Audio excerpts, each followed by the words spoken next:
बंदे बड़े मतलब कितने हो गया भाई पीछे हो गया चादर वाला नहीं करके पकड़ा दो जने बंदे मत जा जाते ना यार पीछे पीछे हो गया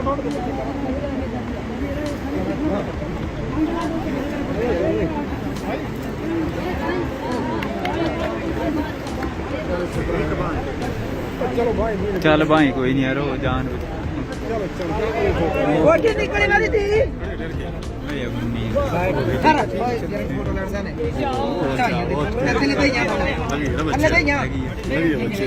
चलो चलो टक्की लिया ऐसा टक्की लिया कमरे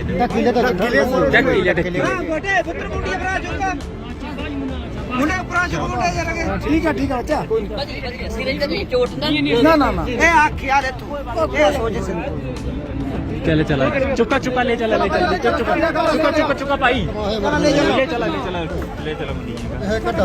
कट ले चला मैं कहा नहीं है भाई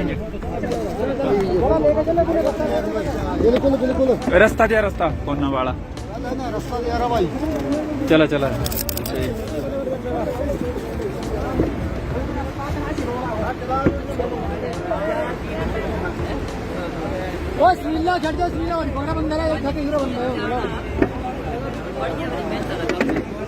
कल सुबह करीब कोई 10 बजे के बाद पिछली रात से ही सुबह 3 बजे से भारी बरसात हो रही थी और इतनी बरसात हुई और ऊपर से ऐसा लगता है कि बादल फटा है। और हमारा मानना ये है बीइंग ए लोकल कि इस सदी की सबसे बड़ी त्रासदी है हमारी इस बो घाटी के लिए। 10:30 के करीब ऊपर से जब ये लैंडस्लाइड होता है तो देखते ही देखते जो 5-7 घर हैं यहाँ, उसमें से कुछ सरकारी भवन भी हैं, कुल मिला के कोई 11 मकान जो हैं वो मलबे के नीचे आ जाते हैं। और जैसे ही इस चीज़ का पता स्थानीय लोगों को लगता है, उसमें हम हैं, ये लड़के लोग, सारा जो गांव के युवा साथी हैं, जब सबको इस बात का, इस वारदात का पता चलता है तो सारा गांव जो है यहाँ आके इकट्ठा हो जाता है। करीब 10:30 के बाद का समय है। तो उस दौरान फिर बारिश थम नहीं रही थी। तो ऐसा कुछ जो इसमें 2 फैमिलीज़ थी, उनका जो हमारे से कनेक्टिविटी थी, नेटवर्क में वो थे, उनके मोबाइल हाथ में थे, तो उनका फ़ोन आता है कि ऐसे ऐसे हम लोग घरों के अंदर ट्रैप हो चुके हैं और आप आएँ और हमें बचाएं।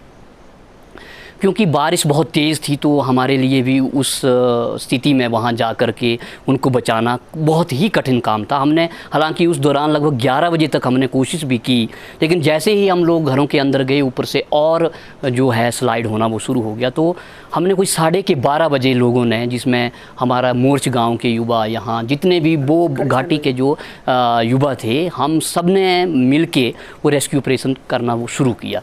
उस वक्त तक शासन प्रशासन की तरफ से यहाँ हालांकि कोई नहीं पहुँचा था। युवा लोगों ने हिम्मत दिखा करके वहाँ घर के अंदर जो है वो गए। तो मेरे ख्याल से कोई 100 के जो नौजवान साथी थे वो उस कार्य में लग गए। और 12:30 बजे जब हम लोगों ने ये काम शुरू किया तो दोपहर कोई 3 के बजे तक हमने 3 लोगों को रिकवर कर लिया, जिसमें एक 10 साल की बेटी थी और उसके माँ बाप थे। और उसके बाद हमने अलग अलग काम बांट लिए। एक तरफ एक मकान में कुछ टीमें लग गई, कुछ एक तरफ लग गई, कुछ एक तरफ लग गई। और लगभग 5 बजे तक हमने जो लोग थे वो उनको रिकवर कर लिया। उसमें डेड बॉडीज़ भी मिली, कुछ मवेशी वगैरह भी मिले। परंतु एक लड़की जो बेटी थी वो बीच में कमरे में फंस गई थी। उसको निकालने में हमारा बहुत समय लगा। रात 10 बजे तक हम लोग उसको निकालने में लगे रहे और करीब 10 बजे तक वो जो है वो बेटी रिकवर हुई है। तो एनडीआरएफ की टीम आ गई थी उस वक्त या कितने? क्योंकि पीछे भारी स्लाइड हुआ था शाहपुर के ऊपर, काफ़ी मूसलाधार बारिश हुई थी, तो उस वजह से जगह जगह लैंडस्लाइड हुआ था। एनडीआरएफ के जो लोग थे, उनके जो व्हीकल वगैरह थे, गाड़ियाँ थी, वो रास्ते में फंसी थी। कुछ लोग पैदल आ रहे थे, लेकिन ओवरऑल जो ये रेस्क्यू ऑपरेशन था, इनको जो रिकवर करने का, 5 लोगों को जो रिकवर किया गया, उसमें जो लोकल लोग थे, उसमें जो लोकल युवा थे वही थे।